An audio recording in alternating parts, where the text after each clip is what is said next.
So here we go, guys. So actually, guys, this is my first time I visit here in National Museum here in Philippines. I mean, in here in Manila, no.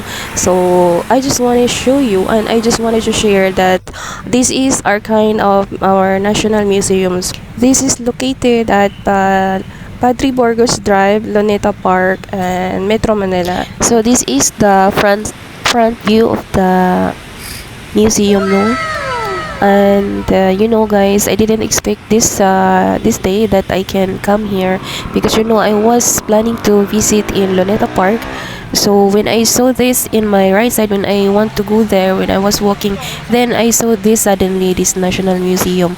So I was thinking that it's long time that I want to visit here inside, but here we go now. So I'm here. So now I believe that everything's happened for a reason.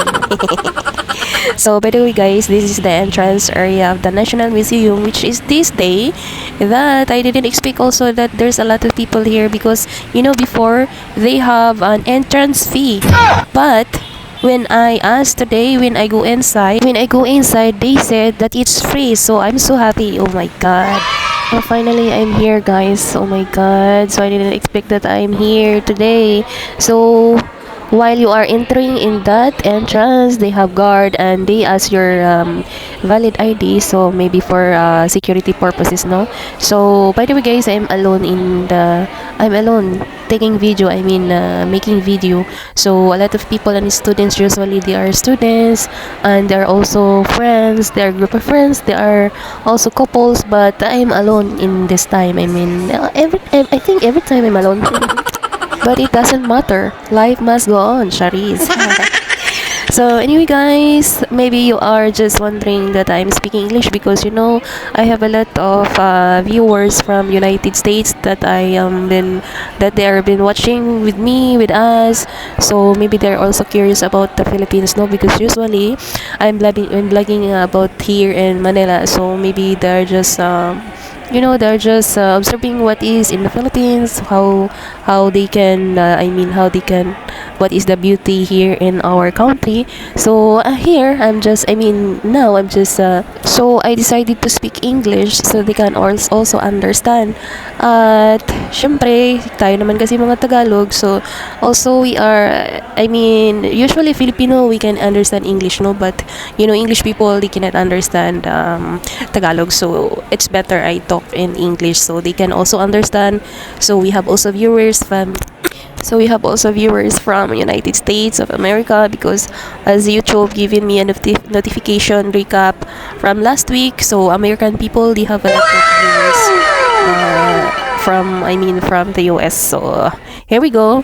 So by the way, guys, if you are new in my YouTube channel, please don't forget to subscribe me and hit the notification bell so you can be updated to my new videos that coming. So thanks. This is it. So here we go, guys. This is the art of the one of the Filipinos before. So here, about museum, guys. Even if I am a Filipino, I am not I'm not particular for the history. So guys, even if I'm a Filipino, I am not a particular, I don't like history, especially history subject, especially when I remember when I was in high school, I hate these subjects. Now I understand, but this is it in our new generation, no. As we can see here in Philippines, here especially here in Manila, they have a lot of any nationalities.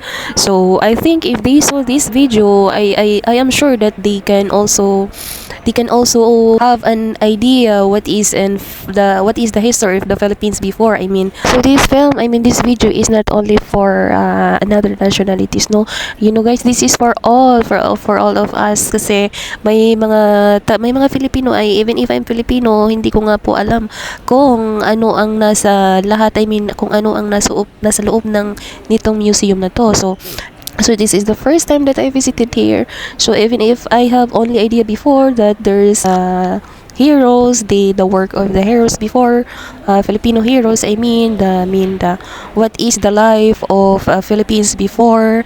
So how many decades, for how many years, since I think they are before Christ or after Christ. So As you can see the painting, guys, I think I also making I mean I also included the description of that paintings. I mean, what is that paintings all about? So I don't make a video a lot, because of course if I make a video a lot of if I will do a lot of video, guys, I cannot make it all, because a lot of paintings, I mean a lot of statue for all the heroes before, and it takes a lot of time to take the video, even if my phone this day is almost low battery. Because when I was from my house, my battery is very full, but oh my god, my battery is getting low for this, only for this all how many hours and making video, I mean taking video in this museum, I mean here in here. So by the way, guys, I asked you sorry because I am not good in speaking English, no, but I'm trying my best, trying hard, copycat. So I'm just kidding, because I love you all. Ooh, I love you all. So anyway, guys, oh my god, as you can see all that paintings, this is all this portrait, all that paintings, all that image, all that you can see in this video is from a long long long time ago. As you can see the date, that I mean the work of that. No, I'm not sure, because I don't memorize everything in the history of the Philippines. So that paintings, all that paintings have meaningful story. So guys, this is a kind of remembrance. All the old, we call that heroes, and all we know as Filipinos, we call that old people, like the old people, we call that lolo and lola. So patay na yung lola at lola namin, so this is our remembrance for our lola and lolo.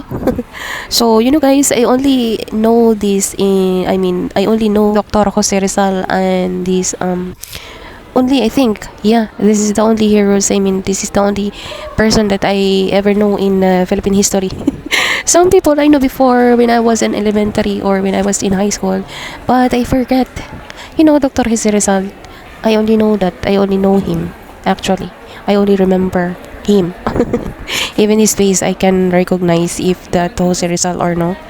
Because, I'm not good in history. Because during having a class for this history, I'm sleeping. Sometimes I'm eating. I feel boring about this kind of lesson. I don't know. But now I realize it's very important as a Filipino, no? So, I love my country. So, guys, to all the students out there, I just want to say that please, you need to be familiarized about our history, our heroes. Don't be like me, char. So I'm just kidding. So that's all for today's video, guys, because this video is very long, no? Next video is for the part of this National Museum tour. So just want to end this video as for now, because I will tired, oh my god. So also that our viewers also will not getting bored, no? So, because it's very long video, I think it's almost 1 hour video, so I think I'm gonna divide this video into 3 or 4. So that's it. Alright, guys, thanks for watching, all of you, and may God bless us all. And by the way, Happy New Year, everyone. God bless us all.